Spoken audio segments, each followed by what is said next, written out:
하나님께서 우리에게 주신 말씀은 히브리서 10장 11절에서 14절입니다.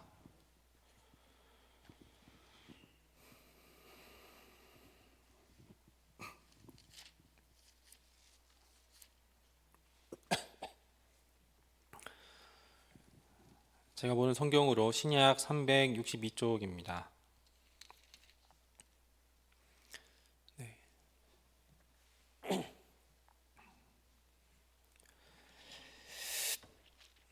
우리 4절의 말씀을 교독 후에 마지막 절은 합독하겠습니다. 제사장마다 매일 서서 섬기며 자주 같은 제사를 드리되 이 제사는 언제나 죄를 없게 하지 못하거니와 오직 그리스도는 죄를 위하여 한 영원한 제사를 드리시고 하나님 우편에 앉으사 그 후에 자기 원수들을 자기 발등상이 되게 하실 때까지 기다리시나니 그가 거룩하게 된 자들을 한 번의 제사로 영원히 온전하게 하셨느니라. 아멘. 온 세상을 하얗게 덮은 이 아침에 오전의 시간에 또 이 빙판길을 그리고 눈길을 뚫고 오신 여러분들 참 잘 오셨습니다. 저는 이제 수요 기도회 때 한 달에 한 번 정도밖에 되진 않지만 사도신경이라는 주제를 가지고 우리의 신앙의 고백은 과연 무엇인지를 생각하는 시간으로 보내고 있습니다. 그 중에 오늘 우리가 함께 보게 될 것은 전능하신 아버지 하나님 우편에 앉아 계신 예수 그리스도, 예수 그리스도의 어떤 상황 가운데 현재 하나님의 오른쪽에 앉아 계신 예수님을 우리가 믿는다는 고백이 과연 어떠한 고백인지를 좀 생각해 보고 그리고 우리의 그 믿음의 깊이와 너비를 더욱더 넓혀 갈 수 있는 그런 시간이 되기를 원하는 마음으로 준비를 했는데요. 이 우리가 사도신경은 매 예배 때마다 고백을 하고 있어서 우리가 잘 알고 있는 내용인데 사도신경 내용 전체를 이렇게 우리가 살펴보면 사도신경의 모든 문장에 어떤 공통점이 있는 한편 또 문장마다 그 문장에서만 줄 수 있는 어떤 그 특수성도 함께 존재합니다. 오늘 우리가 보게 될 그 주제는 이제 우편에 앉아 계심인데요. 오른쪽에 앉아 계심. 이 오른쪽에 앉아 계시다라는 이 구절의 이 문장의 이 고백의 특수성은 무엇이냐면 사도신경이 성자 하나님, 그러니까 예수님에 대한 내용이 참 많은데 그 예수님의 내용 중에 유일하게 예수님의 현재 상태를 이야기하고 있다는 것입니다. 예수님께서 성육신 이 땅 가운데 내려오셔 성령으로 잉태하신 것, 그리고 빌라도의 고난을 받으신 것, 십자가에 달리신 것, 그리고 3일 만에 죽은 자 가운데서 다시 살아나셨으며 하늘에 오르신 것은 다 과거 이야기예요. 그리고 산자와 죽은 자를 심판하러 오신다라는 것은 미래의 어떤 시점이죠. 근데 오늘 우리가 보게 되는 것은 지금 현재 예수님의 현재 상태를 이야기하고 있다는 것입니다. 이 예수님의 현재 상태가 오늘을 살아가는 우리에게 있어서 굉장히 유의미하다라는 것을 우리가 기억해야 할 텐데 그것을 우리가 오늘 한번 생각해 보게 된다면 예수님의 현재 상태에 대해서 참 감사함으로 기쁨으로 확신으로 신앙생활을 할 수 있을 것 같습니다. 예수님께서 아까 말씀드렸다시피 그 과거에 있는 어떤 시점들 그것도 굉장히 중요하고 또 미래에 언젠가 오시게 될 그 다시 오심 재림의 사건 그 심판의 날도 너무나도 중요한데 예수님께서 그 이제 승천하신 이후에 그리고 승천과 그리고 재림이란 이 사이 가운데는 우리에게 어마어마한 그 사건의 가장 긴 상태를 얘기하고 있어요. 예수님께서는 성육신 하셔서 너무나도 짧은 시간이었죠. 우리가 생각하기로는 약 30여 년 정도로만 생각하고 있죠. 그 30여 년의 상태 그리고 먼 훗날의 어떤 재림의 상태 말고 거의 한 2000여 년까지 이르는 예수님의 현재 상태를 오늘 우리가 보게 되는 것입니다. 그것이 바로 하나님의 우편에 앉아 계시다라는 것입니다. 오늘 이 내용 함께 알아가고자 하는데요. 전능하신 아버지 하나님의 오른쪽에 앉아 계시다. 오른쪽에 앉아 계시다라고 우리가 생각을 하게 된다면 머릿속으로 상상하기를 하나님 보좌 높은 곳에 거기에서 가운데 이렇게 거기 앉아 계실 것 같고, 그리고 그 오른쪽에 의자 하나가 더 있어요. 그래서 거기에 의자 하나 더 있고 거기에 예수님이 옆에 앉아 있는 그런 느낌이 들죠. 근데 우리가 잘 아는 것처럼 하나님은 영으로 존재하십니다.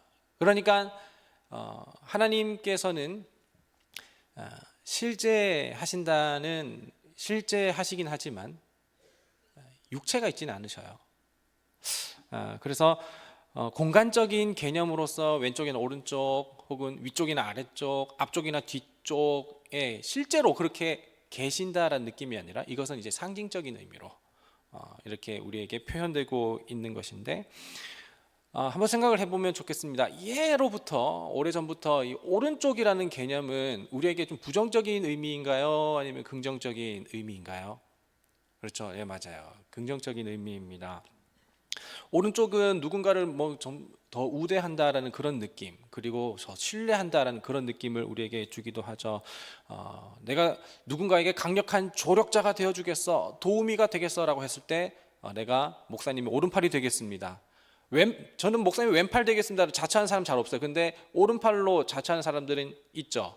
물론 저한테 그렇게 자처하는 사람 아무도 없긴 한데요. 근데 오른팔이라는 것이 주는 그 어떤 상징적인 의미가 있다라는 것입니다. 근데 이거는 뭐 우리나라의 문화뿐만 아니라 성경에서도 이 오른쪽이라는 표현은 굉장히 우리에게 익숙하게 다가오게 되는데요. 단편적인 예로 요셉이 이제 애굽에서 총리가 되었었을 때, 총리가 되고 나서 이제 자녀를 낳게 되고, 그리고 아버지 야곱과 재회하는 장면이 있어요. 아버지 야곱에게 그 두 자녀를 내어놓고 이제 축복 안수 기도를 받으려고 이렇게 아들을 내어놓게 되는데, 그때 당연히 요셉은 오른쪽에 장자를 놓았을까요? 차자를 놓았을까요? 야곱의 오른쪽에는 장자인 므낫세를 놓았고, 그리고 야곱의 왼쪽 편에는 차자인 에브라임을 놓았어요. 이거는 굉장히 의도적이죠. 왜냐하면 오른쪽이 굉장히 권세 있는 자리라는 것을 요셉은 알았기 때문에 그런 것이죠. 근데 야곱도 의도적으로 손을 엇갈라 하면서 오른팔로 왼쪽에 있는 에브라임 머리 위에 올렸다라는 것입니다. 이거는 야곱이 이렇게 팔이 앞으로 대각선으로 가서 이렇게 된 게 아니라 실제로 야곱은 의도적으로 오른팔을 차자인 에브라임에게 얹을 수밖에 없는 그 하나님의 언약 가운데에서 그렇게 했다라는 것을 우리가 기억한다면, 이 오른쪽이라고 하는 것, 이것은 굉장히 우리에게 있어서 상징하는 바가, 의미하는 바가 확실하다라고 생각할 수가 있게 되겠습니다. 뭐 물론 이 오른쪽이라든지 혹은 오른팔이 이제 수맥이 뭐 이렇게 수맥에 관련돼서 이럴 것도 아니고, 뭐 오른팔에서 뭐 마법이 나가거나 혹은 엄청난 능력이 이 오른팔에 있는 것은 아니죠. 굉장히 상징적인 것인데, 그 오른편이 과연 그 어떤 의미인가? 예수님께서 하나님의 우편에 앉으셨다라는 것은 사실상 왼쪽에 자리가 없어서여서는 아니었습니다. 혹은 오른쪽으로 기울어 계셔서 그런 것도 아니었습니다. 우리는 그것을 오른쪽이라는 위치가 아니라, 공간이 아니라 상징으로 이해한다는 것을 이제 알게 되었는데요.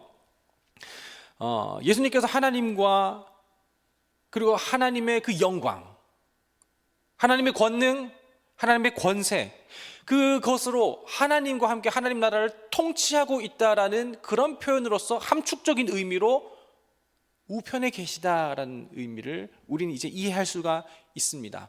하나님께서 그 권능과 표심팔로 그 온 나라를 섭리하시고 다스리시는 그 때에 예수님도 함께 하신다라는 것인데, 함께 하심이 이제 확실한 상징적인 의미로 오른쪽에 계시다라는 것으로 우리에게 다가오고 있다는 것입니다. 우리 주님 그렇게 하셨다라는 것이죠. 그런데 그 사실이 예수님께서 하나님의 오른쪽에서 함께 그 권능과 그리고 권위를 가지고 통치하신다는 그 사실이 우리에게는 굉장히 감사함으로 다가와야 합니다. 그리고 감사함으로 다가옵니다. 왜 그럴까요? 왜 그럴까요? 왜냐하면 하나님의 오른쪽에 하나님과 함께 계셨던, 영원 전부터 하나님과 함께 계셨던 그 예수님께서 한 번도 이 땅 가운데 내려오시지 않고 그냥 영원히 거기 쭉 계셨던 게 아니라 스스로 낮아지셔서 우리 가운데 오셨어요.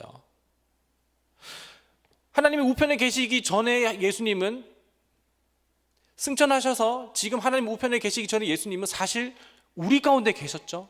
낮아지셨죠. 그리고 그렇게 낮아지셨을 뿐만 아니라 더 깊은 어두움 가운데, 사망과 어둠의 권세 가운데 내려가셨죠. 우리를 위해서, 또한 우리를 대신하여서 내려가셨죠. 만약 언제나 예수님께서 단 한 번도 우리 가운데 내려오시지 않으셨고 성육신 한 적이 한 번도 없으시고 그냥 영원 전부터 영원까지 그냥 저기 높은 하나님 보좌 우편에서 그냥 발코니에서 쳐다보듯이 멀리서 바라보기만 하고 계시다면 우리는 이 사실 그렇게 감격적으로 다가오지는 않습니다. 그냥 우리는 예수님이 그냥 그런 분, 피상적으로 그냥 맹목적으로 그런 분으로 생각하고 있었을지 몰라요. 하지만 우리 주님은 우리를 위해서 기꺼이 낮아지셨고 우리를 대신하여서 더 깊은 곳으로 내려가셨습니다. 그리고 우리와 친밀한 관계를 맺어주시고 우리의 모든 죄를 다 짊어지시고 죄값을 받으셨는데 그것이 바로 어둠 가운데, 사망 가운데, 죽음 가운데 가셨다라는 것이죠. 근데 우리가 가야 할 그 사망과 그리고 우리가 가둬져야 할 그 어둠의 권세를 우리 주님이 대신 가신 후에 우리 주님이 거기서 그냥 그렇게 끝나셨다면 우리는 그분의 그 고귀한 희생, 우리를 위한 그 고귀한 헌신, 그것을 그냥 추모할 뿐입니다. 추모할 뿐입니다. 하지만 우리와 그렇게 가까이 오시도록 친밀해 주신 우리 예수님이, 우리를 위해 그렇게 낮아지셨고 또한 더 깊은 곳까지 들어가신 그 예수님이 이제는 빛으로 생명으로 그 모든 사망과 어둠의 권세를 능히 이기셨을 뿐만 아니라 우리를 위하여서 이제 하나님의 보좌 우편에 다시 올라가셨다라는 이 극적이고 그리고 엄청난 반전의 사건은 우리에게 참 소망과 그리고 생명과 희망이 되는 사건이 된다라는 것입니다. 가장 낮은 곳에 계셨던 그 우리 주님께서 그냥 거기에만 머무실 뿐만 아니라 이제 다시 하나님 나라, 그 하나님의 보좌 우편에서 다시 자기 자리를 확보하셨을 뿐만 아니라 우리의 자리까지 확보하셨다라는 것이죠. 그 사실이 에베소서 2장 4절에서 그렇게 분명하게 우리에게 계시되고 있는데요. 에베소서 2장 6절입니다. 206절에서는 이렇게 얘기합니다. 또 함께 일으키시사 그리스도 예수 안에서 함께 하늘에 앉히시니.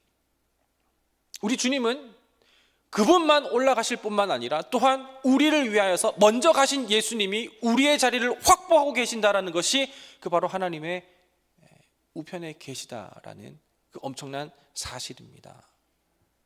그래서 우리는 우리를 위해 낮아지신 주님이, 우리를 위해 높아지신 주님이, 우리를 위해 그 자리를 확보하신 주님이 우리 가운데 너무나도 감사하고 또한 그분을 영화롭게 하고 그분을 즐거워하지 않을 수가 없는 것입니다.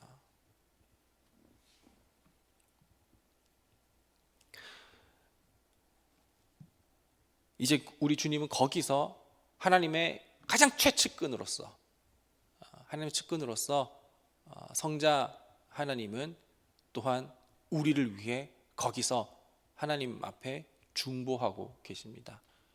우리의 언어로는 하나님이 듣지 못하실 수 있지만 그러나 우리의 모든 언어, 그리고 우리가 기도할 바를 알지 못하는 우리의 모든 말까지도 완전하고 완벽한 대변자이시고 중보자이신 예수님이 그 우편에서 하나님께 우리를 대변하고 보증하고 계시다라는 것. 그래서 우리는 그리스도를 통하여서 하나님의 임재 앞에 나아갈 수 있게 된다는 그 사실이 참 감사한 것입니다. 우리의 능력과 우리의 자격으로, 우리의 노력으로, 우리의 공로로는 주 앞에 의롭다 하지 못하나 그리스도께서 우리를 변호해 주시고 보증해 주시고 중보해 주시니 우리는 그리스도로 인하여 의롭다함을 얻게 된 것이니까요.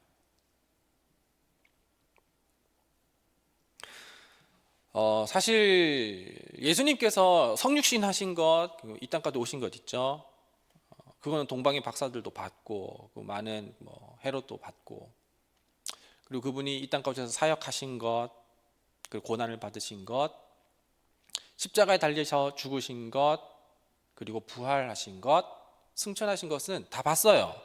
우리는 못 보긴 했지만 당대 사람들은 다 봤다란 말입니다. 근데 사실 예수님께서 현재 우편에 앉아 계신 것을 우리는 보지는 못했어요. 그리고 이 땅에서 본 사람도 사실은 없습니다. 근데 이거는 그냥 구전으로 내려온 이야기 혹은 들려지는 이야기는 아니고 이것은 구약에서 예표된 이야기일 뿐만 아니라 예수님께서 본인이 직접 또 그렇게 말씀하신 것도 한데, 많은 그 성경 구절 가운데서 이야기했지만 대표적으로 누가복음 22장 69절에서는 이렇게 예수님께서는 자기 자신을 이렇게 이야기합니다. 그러나 이제부터는 인자가 하나님의 권능에 우편에 앉아 있으리라 라고 말씀하셨으니까요. 그래서 우리는 그것을 믿습니다. 그리고 그 상징적인 의미를 우리는 오늘 알아가고 있는 것입니다. 이제 우리는 예수님께서 하나님의 우편에 계시다라는 그 일이 어떠한 우리 가운데 의미인지 알게 되었습니다. 그런데 우리 주님은 하나님의 우편 오른쪽에 계실 뿐만 아니라 거기에서 앉아 계십니다. 앉아 계십니다. 서서 계시지 않습니다. 누워 계시지도 않고 앉아 계십니다. 굳이 앉아 있다고 얘기한 이유는 무엇일까요? 우리가 엄청난 지위와 권위를 확보한 사람은 굉장히 어떤 그 회장 소파 같은 어떤 그 의자에서 이렇게 권위적으로 이렇게 앉아 있는 모습을 우리가 상상할 수가 있는데, 그런 모습일까요? 네. 마땅히 권위자이기 때문에 서 있을 필요 없이 앉아 있어야 하기 때문에 앉아 있는 것일까요? 보통 편의점이나 혹은 식당이나 혹은 백화점의 어떤 안내 데스크 같은 곳을 보면 그 직원들은 다 서 있습니다. 왜냐하면 이게 고객 서비스 응대 차원에서 서 있는 것이 마땅하기 때문에 그렇고, 직원 교육을 보통은 그렇게 서 있는 것으로 이렇게 지키게 되고 있죠. 보통 앉아 있는 사람들은 사장이긴 합니다. 근데 이제 다 서 있어요. 서 있는 사람들은 언제나 서비스할 준비가 되어 있고, 그리고 아직 근무 중이라는 의미가 되기도 하죠. 예수님께서는 그렇게 앉아 계시다라는 것은 그러면 근무 중은 아닙니다. 구약의 제사법에서 제사장은 성막이다, 그리고 그 이후에 이제 성전으로 만들어졌을 때 거기서 제사장들은 그 모든 직무와 사역과 그리고 어떤 역할들을 감당하게 될 때 쉬엄쉬엄 앉아서 하지는 않았습니다. 구약의 제사법에 따라서 그들은 제사장은 그 모든 제사의 직무와 역할을 하게 될 때 늘 서 있었습니다. 그리고 모든 사역을 마치기 전까지는 앉을 수가 없었습니다. 모든 제사를 다 마쳐야만이 앉을 수가 있었던 거였죠. 그래서 구약의 성막과 성전 기구를 자세히 보면 그 소개할 때 의자에 대한 소개가 없습니다. 왜냐하면 의자가 필요 없었기 때문이죠. 거기서 앉아 있을 이유가 없었습니다. 우리가 오늘 읽어보는 본문 11절 상반절을 보게 되면 이 현재 진행형이라는 그 의미로서 예수님께서는 완전히 제사를 마치기까지 그 제사장들은 완전히 마치기까지는 앉지 않는다, 늘 서서 반복적인 제사를 드리고 있다라는 것을 오늘 본문을 통해서 우리는 보고 있어요.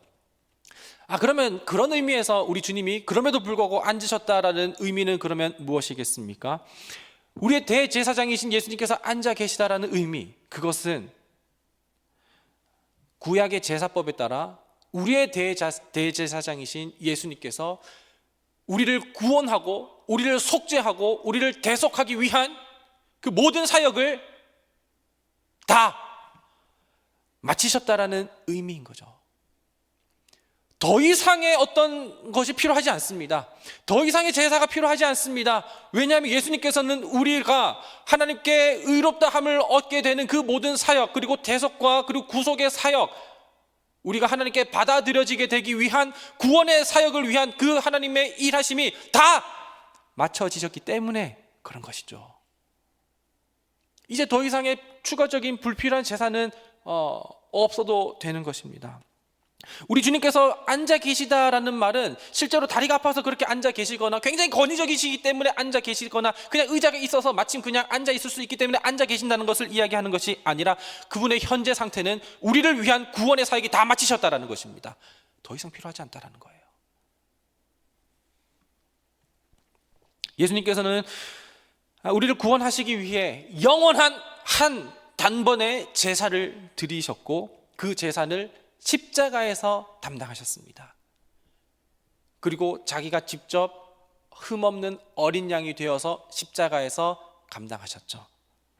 십자가에서 자기 몸을 친히 드린 그 제사를 통하여서 영원 전부터 영원에 이르는 그 모든 사람들의 죄와 그리고 우리가 다 지었었던 죄와 아직까지도 짓지 않은 죽을 때까지 짓게 될 예정인 그 모든 죄까지, 그리고 아직 태어나지 않은 사람들의 그 모든 죄까지 다 담당하셔서 십자가에서 단번에 제사를 드리신 것입니다.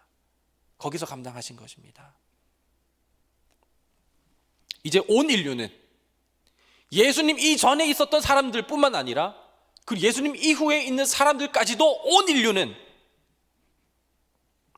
그리스도 예수 안에서 영생과 구원의 길이 확보됐고 열렸으며 그 길로 나아갈 수 있게 되었습니다. 영원한 대제사장이신 주님이 계시니 이제 더 이상 반복된 그 제사도 드릴 필요가 없었습니다. 왜냐하면 제사장이 죽을 때마다 새로운 제사장을 세워야 했었지만 우리 주님은 죽지 않으시니까요. 우리 주님은 영원하신 분이시니까요. 그분이 우리의 영원한 대제사장이 되어주시기 때문에 그 모든 사역을 다 담당하시고 마치셨기 때문에 불필요한 그리고 추가적인 제물과 제사와 제사장이 필요하지 않게 되었습니다. 그리고 그 제사를 드리는 성전도 불필요하게 되어서 우리 주님이 십자가에서 숨을 거두시게 될 때 그 성전에 가장 중요했었던 휘장까지도 찢겨져서 이제 그 휘장 사이로 우리는 하나님의 임재 가운데 담대히 나아갈 수 있게 되었죠. 예수님께서 십자가에서 자기 몸을 찢으심으로, 십자가에서 자기 몸을 찢으심으로 휘장이 찢어졌고 그 찢어진 그 휘장 사이로 예수님의 보혈을 의지하여 주의 임재 앞에 담대히 나아갈 수 있게 되었다라는 것입니다. 구약의 시대에 그렇게 수많은 제사장들이 그렇게 수많은 제사, 반복적인 제사 자주 드렸다고 히브리서 기자는 오늘 본문에서 이야기를 하고 있습니다. 그 제사들은 전부 다 불완전했습니다. 그리고 그 제사를 드리는 제사장들마저도 불완전했습니다.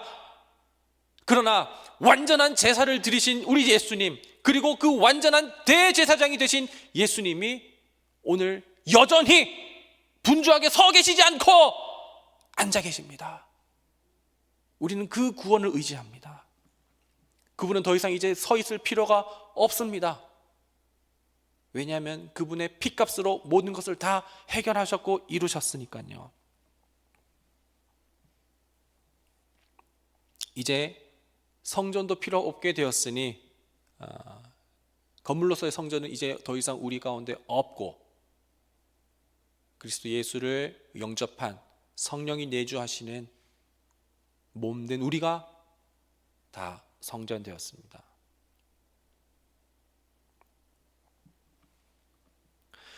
이제 더 이상 불필요한 다른 피 흘림은 없어도 됩니다.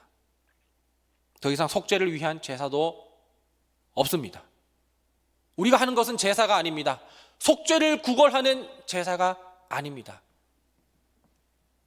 오히려 그분께서 우리 모든 것을 이루셨기 때문에 감사와 기쁨을 하는 예배입니다. 예배는 두려움과 그리고 무서움과 그리고 거부감으로 인해, 그럼에도 불구하고 부담으로 인해 하는 것이 예배가 아니라 그 예수님께서 모든 것을 이루신 것을 기억하는, 감격하는 마음으로, 감사하는 마음으로, 기쁜 마음으로 하는 것이 예배죠. 그래서 우리는 사실 예배 때에는 기뻐야 합니다. 부담스러운 것이 아닙니다. 왜냐하면 우리의 예배가 완성도에 따라서 우리의 구원이 흔들리는 것이 결코 아니기 때문에 그런 것이죠. 우리는 죄인인 것을 기억할 때마다 내가 정말 죄인이지, 내가 이런 부족함이 있네, 내가 이런 결핍이 있네, 이런 나약함이 있네. 그럴 때마다 회개를 하고, 그리고 또 죄를 지을 때마다, 반복적인 죄를 지을 때마다 또 회개를 하고, 또 회개를 하고, 또 회개를 합니다. 그렇게 회개를 할 때마다 용서해달라고 또 회개를 하고, 또 용서를 구하고, 그렇게 또 내가 좀 괜찮아진 것 같고 마음이 좀 정결해진 것 같은데 또 나를 공격하는 여러 가지 환경과 그 사람들은 나를 또 죄인 되도록 몰아붙입니다.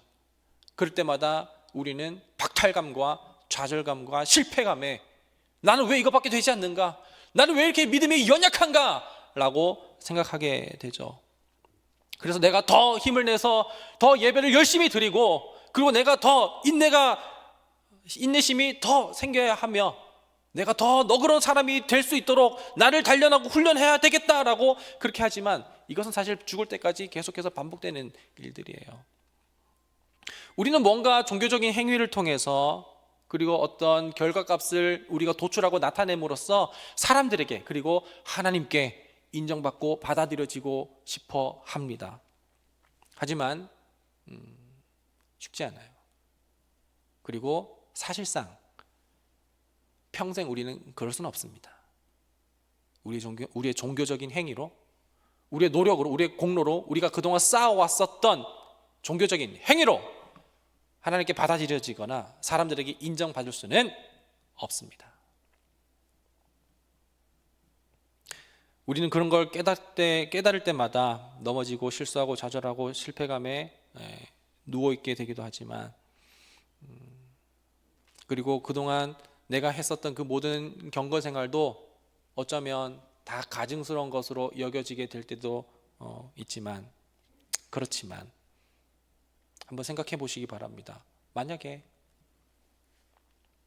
우리가 스스로 노력해서, 그리고 정말 결단을 잘 해서 우리 스스로 거룩해질 수 있다면, 우리의 공로와 우리의 노력으로 하나님께 받아들여질 수 있다면 그리스도의 죽음은 헛된 것이라. 괜히 죽었어요. 우리의 힘으로 하나님께 받아들여질 수 있었다면 예수님 괜히 죽었어요. 그것은 우리의 노력과 우리의 공로로 하나님께 받아들이려고 하는 그 모든 노력이 예수님의 죽음을 헛되게 하는 것이라고 바울은 분명하게 이야기하고 있습니다. 예수님은 굳이 성육신 하지 않으셔도 됐고, 예수님은 그냥 우리 노력으로 하나님께 얼마든지 닿을 수 있다면 예수님은 굳이 십자가에 달리지도 않으셔도 됐어요. 십자가에서 수치를 당하지 않으셔도 됐습니다. 그냥 한 번도 내려오지 않고 그냥 늘 그랬던 것처럼 하나님 우편에 그냥 계셔도 됐어요. 하지만 우리 주님은, 우리 하나님은 우리가 스스로 괜찮은 사람이 되지 못한다는 걸 너무 잘 아셨고, 그리고 죽을 때까지 계속해서 넘어진다는 것을 또 잘 아셨고, 그리고 우리의 힘과 노력으로는 도무지 거룩해지지 못한다는 것을 너무 잘 아셨기 때문에 그래서 오셨습니다. 그래서 죽으셨습니다. 그래서 다시 사셨습니다. 그래서 승천하셨습니다. 그래서 하나님 우편에 앉아 계신 것입니다. 우리를 너무나도 잘 알기 때문에 그런 것이죠. 우리가 그렇다는 것을 하나님께서 너무 잘 아시기 때문에 우리는 우리가 실패한 것, 우리가 연약한 것, 우리의 결핍을 때문에 하나님 앞에 부담스러워하지 않아도 돼요. 왜냐하면 그 모든 것은 예수님께서 십자가를 통해 다 이루셨기 때문에 그런 것이죠.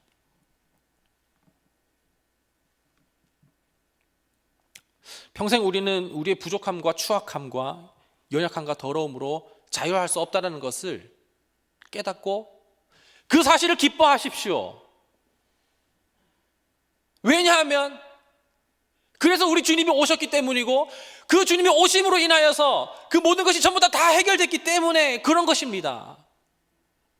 우리의 힘과 노력으로 괜찮은 사람이 될 수 있을 거라는 그 말이 있다면 우리는 그 사실로 인해 좌절할 경우가 더 많습니다.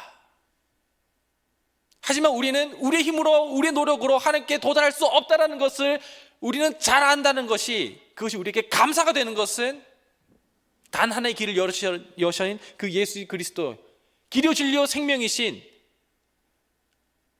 예수 그리스도가 우리 가운데 참 기쁨으로 다가오기 때문에 그런 것입니다. 이제 더 이상 우리는 일어서지 않아도 되는 예수님, 모든 사역을, 구원을 다 마치시고 평안히 앉아 계신 예수님을 누릴 수 있기를 소망합니다. 주님은 십자가에서 달리실 때에 가상칠언 중에 하나, 다 이루었다 라고 말씀하셨습니다. 우리 주님은 다 이루셨는데 우리를 속죄하고 대속하기 위한 그 구원 사역을 다 거기서 이루신 것입니다. 이제 우리는 모세가 광야에서 뱀을 든 것처럼, 장대 위에 뱀을 든 것처럼 이제 우리도 십자가에 달리신 그리스도를 바라봄으로 말미암아 누구든지 우리 구주 예수님을 믿기만 하면 멸망하지 않고 영원한 생명을 얻게 되는 줄을 믿기를 바랍니다.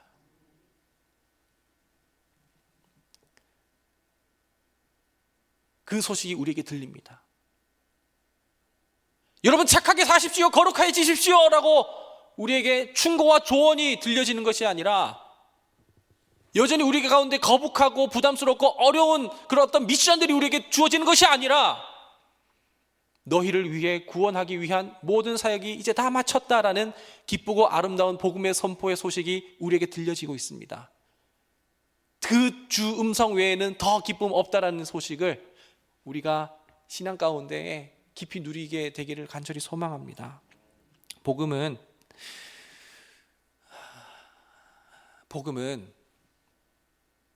구원이 아무리 잘난 사람에게 그냥 허락되는 것이 아닙니다. 아닌 것을 말하고 있습니다. 아무리 잘나도 그 구원이 잘남으로 인해서 주어진 게 아니며, 그리고 아무리 못나도 구원이 거기에서 빼앗기는 것도 아닌 것이 바로 복음입니다. 바울은 이 구원이 우리의 잘생김, 우리의 건강함, 우리의 유능함, 우리의 탁월함, 우리의 유창함, 우리의 괜찮음, 우리의 거룩함, 우리의 온유함에 있는 것이 아니라 전적인 하나님의 것이라는 것을 바울은 이야기하고 있어요. 로마서 8장 33절과 34절을 읽어드리겠습니다. 누가 능히 하나님께서 택하신 자들을 고발하리요? 누가 능히 하나님께서 택하신 자들을 고발하리요? 정죄하리요? 의롭다 하신 이는 하나님이시니. 34절입니다. 누가 정죄하리요? 죽으실 뿐만 아니라 다시 살아나신 이는 예수 그리스도시니 그는 하나님 우편에 계신 자요 우리를 위하여 간구하시는 자신이라. 아멘입니다. 아멘입니다. 이제 우리는 더 이상 사람들의 인정과 사람들의 칭찬을 구하기 위하여서 아동바동하는 것이 아니고, 또한 우리는 하나님께 정죄함을 우리가 자유하기 위하여서 아동바동하는 것도 아닌 그리스도 안에서 그 친히 하나님 우편에서 우리를 위해서 간구하시는 그리스도로 말미암아 우리는 참 자유함을 얻었고, 그리스도로 말미암아 우리는 인정을 얻었고, 그리스도로 말미암아 우리는 칭찬을 얻으며, 그리스도로 말미암아 우리는 영원한 생명과 하나님 나라를 상속받게 되었으니,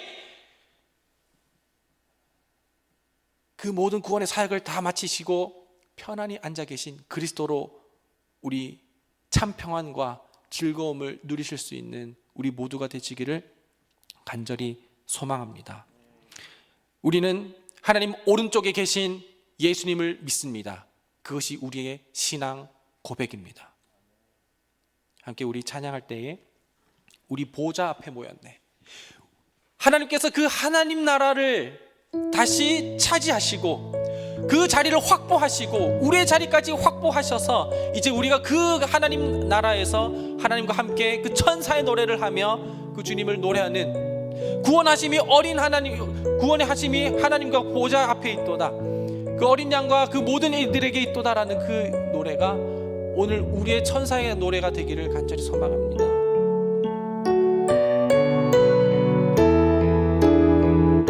우리 보좌 앞에, 우리 보좌 앞에 모였네. 함께 주를 찬양하며 하나님의 사랑 그 아들 주셨네. 그의 피로 우리 구원받았네. 아멘입니다. 십자가에서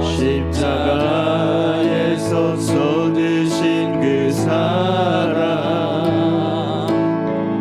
강같이 온 땅에 흘러 각 나라와 족속 백성 방언에서 구원받고 주 경배 드리네. 우리 함께 우리의 신앙을 고백합니다. 구원하심이 보좌에 앉으신 그 우편에 앉으신 그 어린 하나님, 우리 하나님과 세상 죄를 지고 가신 우리의 참 제물이 되신 어린 양께 있습니다. 보좌에 앉으신 우리 하나님과 어린 양께 있습니다.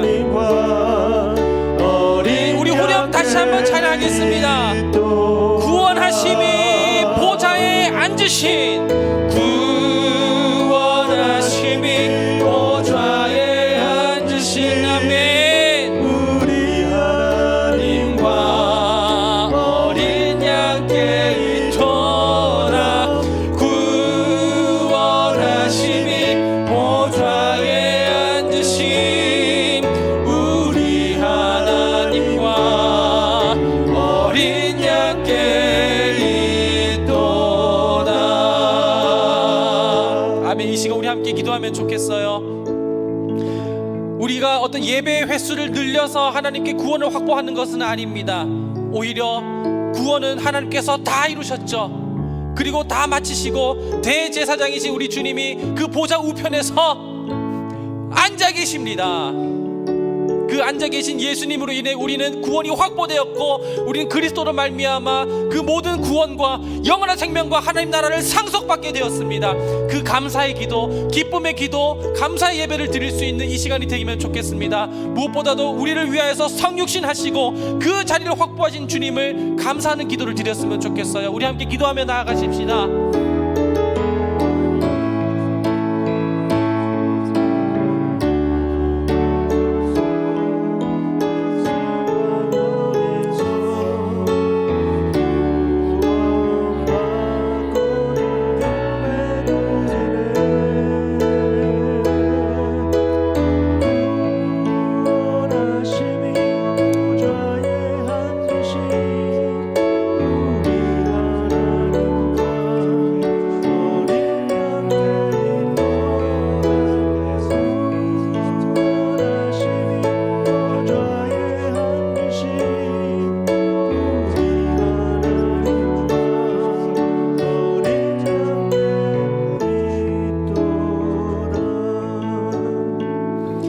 하나님, 구원하심이 그 보좌에 앉으신, 보좌에 앉으신 우리 하나님과 그리고 그 어린 양께 있음을 감사하며 우리의 신앙을 고백합니다. 우리는 그분을 믿습니다. 아멘.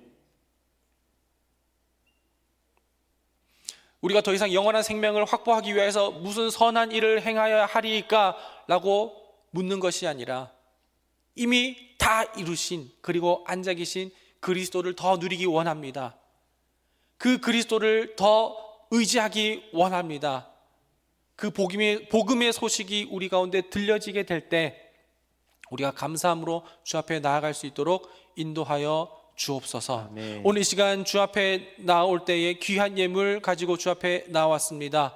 하나님, 빈 마음과 빈손으로 나오지 않고 감사로 드리는 것은 하나님께서 우리에게 주신 그 모든 것이 받은 복을 세어 볼 때마다 감사뿐이기 때문에 그렇습니다. 그럼에도 불구하고 주 앞에 간구의 제목으로 또한 드린 예물도 있사오니 하나님이 이 예물의 그 뜻과 마음을 주님 알아보시고 주의 뜻과 계획 가운데 선하게 사용하여 주시옵소서. 아멘. 모든 말씀 우리 구주 예수 그리스도의 이름으로 감사하며 기도하옵나이다. 아멘.